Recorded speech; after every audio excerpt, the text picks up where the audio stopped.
Hello! In this episode, we're going to take a look at the new Marvel movie, Morbius. Biochemist Michael Morbius tries to cure himself of a rare blood disease, but he inadvertently infects himself with a form of vampirism instead. My guest reviewer and I are going to break this movie apart, things we liked, things we didn't like, and give it an overall rated score for this movie. Coming up next. Real Frank.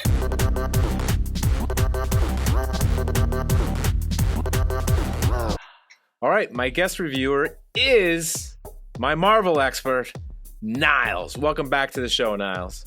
What's going on, Frank? It's great to be back, man. It's good to have you.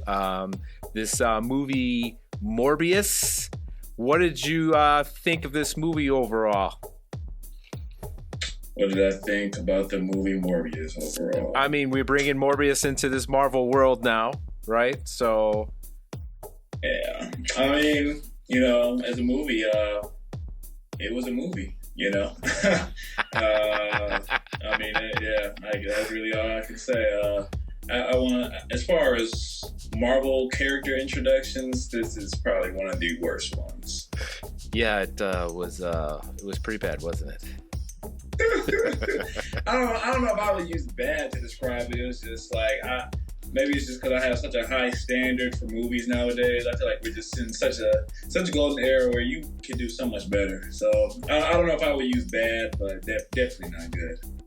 Yeah, okay. You're right, because, you know, hey, they're the ones that set the bar, right? They kept, you know, coming out with these great ones. The Spider-Man one was set the standard, right? Because that one, we kind of agreed that was a masterpiece at this point.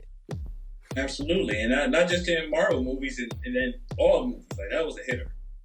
I couldn't agree more. Like, I was one of the most entertaining movies I'd seen in a very, very long time. Absolutely. And then they just dropped this on us. Is this like the first Marvel movie of the year too, I think? Is it? You might be right. This might be the first one of the year. I can't think of any other one. I think the last one they dropped was Spider-Man No Way Home. That was back in like December, I think. So it's quite a way for Marvel to start off the year. Yeah, and especially as many times as this one was delayed. I think the initial release was supposed to come out sometime in 2020, and then it got bumped and bumped. The pandemic and everything. Yeah, I mean, how did you like Jared Leto as Michael Morbius? Yeah, he did okay. You know, I think he did a good character portrayal, of regular Michael Morbius, not the vampire. Like him and his friend being sickly, like that looked, you know, that he did that good. He did a good job of portraying like a sickly person with a rare blood disease. A scientist trying to find, you know, the cure and everything. So I don't think he did. He did all right.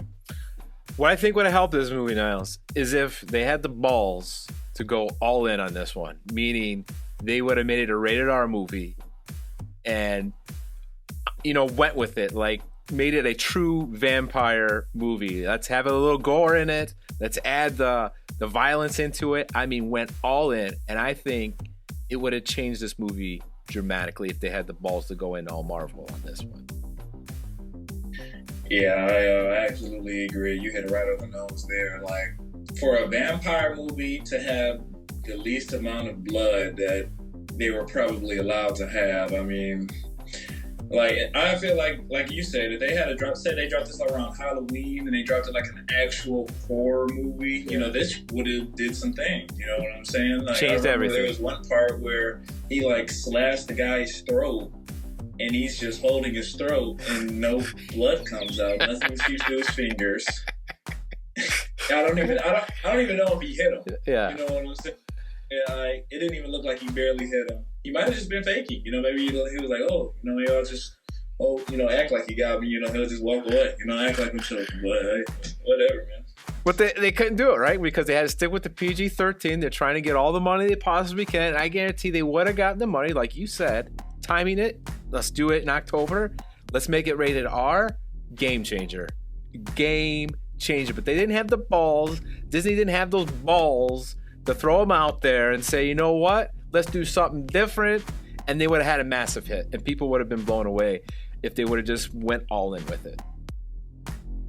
Yeah, I think so too. But I don't think this was a Disney property. This wasn't part of the Marvel Cinematic Universe. This was a Sony property. Oh, okay. So it's even worse. Exactly. They didn't. I feel like they didn't even have to stick to the framework that they did stick to. I feel like they could have went a little bit out of there, out of the box. But we see what they've chosen. Yeah. I think it all ties, the Easter eggs at the end of the movie with them tying it into the Spider-Man verse. That's what it was all about. Yeah. They had to do something to bring, I don't know, make some connectivity. I think that's what they're trying to do, like ease everything into it. But I feel like that ending scene was so forced. So forced because they wanted this character so bad to join the Spider-Verse. That's why they had to make it PG-13, because the Spider-Man series are all going to be PG-13, and they didn't want to risk it by having a rated R vampire. And then how are you going to join the PG-13 world of Spider-Man? So that's my next question. So how are you going to put a legitimate vampire in the Spider-Verse and still keep it PG-13 and entertain everyone with this awful character they introduced us to, or the way they went and presented it to us? Yeah, I don't know, man. Like, I mean, everything you're saying, you're right on the money, man. Like, I know you've seen Logan, haven't you? Yes. I mean, it was great. I mean, you have perfect framework for these type of things, and I don't know. I didn't understand. I mean, it just could have been so much better, because the trailers, it looks really sweet. Like, I guess CGI wise, like it looked like it had a lot of potential, but they just how do you say, they jumped the shark with this one? Yes. So this one and the Eternals, by far the worst ones I've seen in a while. Probably the last 2 years of this, if we're rating these Eternals, and this one. I know you didn't mind Eternals, you liked Eternals, but I hated Eternals. I mean, you're not the only person that told me that, so I'm not really mad at you. I just can't agree.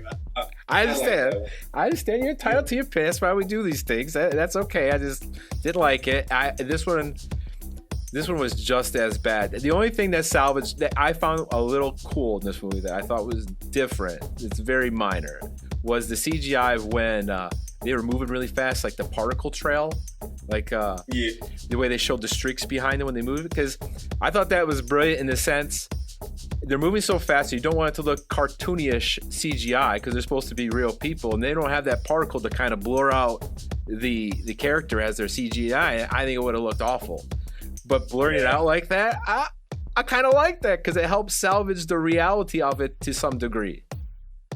Yeah, I feel what you're saying. Like, and that, that's pretty original too. You know how every superhero has their kind of, I don't know, I wouldn't say that their CGI claw trait. Like Black Panther has a little hexagonal thing when his suit comes on, or just certain things like that. Or when Iron Man does nanotech and his suit, gets over his body. They all have it. So that was pretty cool for Morbius to have his own, thing. Yeah, it was unique. It was different. We hadn't seen it in any other Marvel movie at this point, or any superhero movie. So that was kind of neat. This movie was very predictable. I mean, I don't think there was anything that was shocking or you didn't see coming a mile away. I say one, like the ending, spoiler warning, but when the girl came back alive, that surprised me, because I thought they weren't supposed to do that because they're living vampires. So I don't know that that's a plot hole or whatever. That surprised me, I suppose. But well, she bit his lip. I think she bit his lip, and she got some of that blood in her mouth, and that was why. It was very subtle. I peeped that one. I didn't know if that was supposed to be something seductive, or if that was like part of the plot. I didn't care for her character either. It felt forced and everything. The Dr. Nicholas, I think it was Dr. Nicholas was his name. The scene where he dies. Spoiler: he dies. Okay, no biggie there. But the way he died was very funny. He's dying and he calls Michael on the phone. Michael gets there, tells him what he needs to tell so he can get Milo, find out what's up to Milo, and then he dies. It's like, Michael, and then he's dead. Yeah, it's not even like the bad dude. I forgot his name already. But it's not even like he called him for him, like put him up to it to make the phone call. He did that out of his own volition. Like, yeah. It's very bad. Jared Leto is supposed to be one of the best actors in the world. But, I mean, I don't know why he would take on such a horrible script. I mean, obviously he had to read this and it just makes no sense. I feel like maybe it had the potential because you're right. People do. Jared Leto is one of those extroverted actors. Yeah. He goes the extra mile. One of those, I don't know the words to use for him, but yeah, he's extra. And he is a good actor in my opinion. I do like him. Like, one of my favorite roles he did was that one in Blade Runner. Mm-hmm. But maybe it was maybe it sounded better than it came out to be. Because I know they cut a lot of stuff out from the trailers. I don't know if you noticed that. I did. I don't understand what happened there either, right? Yeah, so, I think it was just probably poor planning. I'm curious if they're even going to bring him back again, because did you see the Rotten Tomatoes score on here? No, I didn't even want to look. How bad is it? 18%. As it should be. I don't know. I gave it like a 25, maybe. Give it, maybe. I don't know. Was there anything in this movie that you did like there any scene, anything at all you were able to, salvage your precious time in that theater for that hour and 45 minutes or however long the movie was? Something like that. But I think the villain did actually a good job. I enjoyed the villain's part. He did, because he had the same disease as Michael Morbius. He seemed a little bit less sick than Michael. Michael seemed like he had it pretty bad, but the friend, you could see it, and then when he actually got the antidote or whatever, he's living. You can see it. He's living his best life. You know what I'm saying? He's in the mirror dancing to himself. He knows he's a living vampire now. He's kind of playing around with his powers. He's out in the bar talking to girls. I think he did a good job. Yeah, he played a great villain. That was the best part of it. Yeah, he had a great villain, and when he transformed into the vampire's face, it was good. It looked good, without a doubt. Good. Is there any particular scene that you just hated the most? Like you just rolled your eyes in the theater. It's like, what the hell? Probably when Michael Morbius is finally discovering his powers. It looked kind of weird to me because all of a sudden he figures out that he's a vampire, living vampire, whatever, and he seems to get pretty good control of his abilities pretty fast. He's jumping over on walls, from wall to wall. He's climbing. He's breaking through walls. He doesn't even know he can do any of these things, and he's just it seems like he's doing them off a whim. Yeah, right. I mean, it feels like they cut this movie up pretty bad. Like, I don't know if it's editing that did that or that was intentional. I'm going to give the benefit of the doubt. I think they just cut stuff up for time. Like, they knew they didn't have a masterpiece on their hands or something, or I don't know. You're right, though. It felt completely rushed. Yeah, so that was a little frustrating, I guess. What did you think of the CGI? Did you think it was all right, or was there anything that a particular scene or something you hated with the CGI?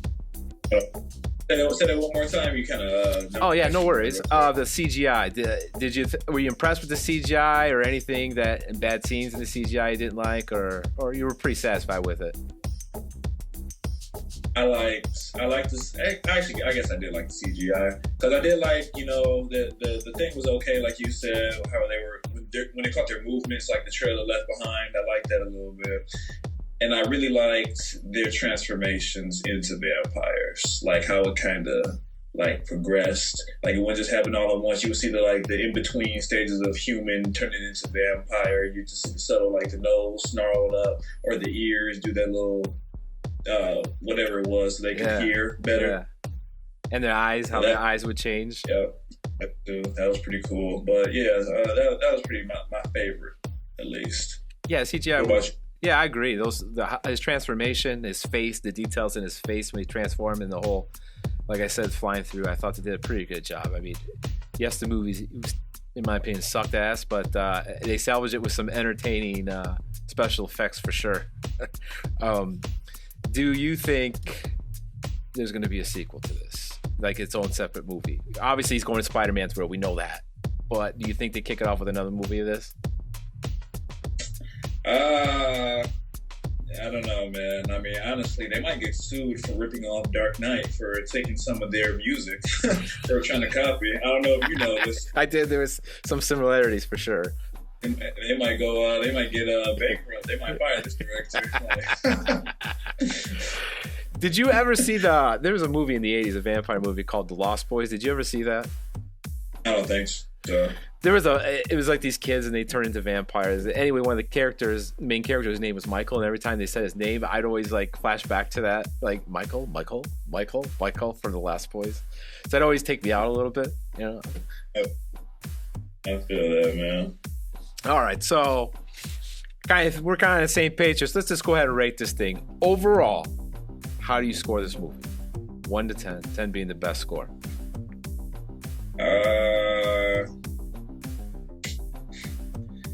I'm gonna have to give it. I guess. Let me give it a 4.8. I'll give it a 4.8. Wow, it's pretty generous. I was expecting something lower. I guess because I wasn't completely like just bored the whole movie. I was a little entertained, but like you said, there weren't any surprises or anything. It's not like I was, dumbfounded at the end or anything. But yeah, I give it that. I was completely bored. All right. I actually thought this would be the one where I get you all fired up and you destroy this movie with a astronomical low score. I was ready for it. I was like, oh, he's going on in on this one. Yeah, it didn't kill me to sit through that movie, but it's definitely not one I would see again, probably. All right, so my score, I think overall, I give this thing a 3.1. 3.1. And the only reason I give it 3.1 is the CGI kind of saved it. Like I said, the introduction of that new way of the way they showed those characters flowing around with the particles, there's streams behind them to kind of hide the cartoonish CGI. I thought that was cool, and it saved it for me. I was like, oh, look at that. Kind of saved it for me. Okay, that's what's up, man. I'm not mad at you for that score. That's a completely reasonable score for this film. No doubt about it.